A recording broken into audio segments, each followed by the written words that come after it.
দিনের একটা স্বতন্ত্র গায়রত আছে, সে সবার কাছে ধরা দেয় না। যে তাকে মূল্যায়ন করে তার কাছেই দিন আসে, যে তাকে মূল্যায়ন করে না তার কাছে দিন আসে না।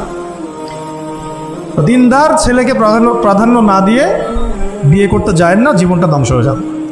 হ্যাঁ, আমি বলছি না দিনদার ছেলে মাদ্রাসাতেই থাকে, না, ইঞ্জিনিয়ার লাইনেও থাকতে পারে, ডক্টরও হতে পারে, ইঞ্জিনিয়ারও হতে পারে, কিন্তু এটা বাহ্যিকভাবে এটাকে জাস্টিফাই করাটাও ডিফিকাল্ট।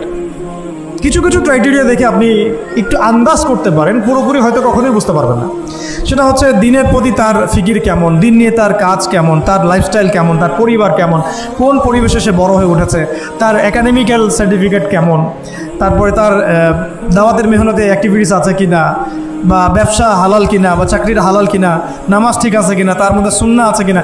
এগুলো কিছু কিছু বাহ্যিক সাইন যেগুলো দেখে আমরা একটা আইডিয়া নিতে পারি।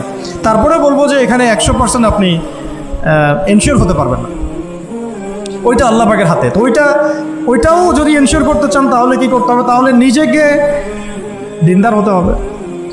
আমি নিজে যদি ভালো দিনদার হই তাহলে ইনশাআল্লাহ আল্লাহ পাক আমাকে দিনদার স্ত্রী দিবেন।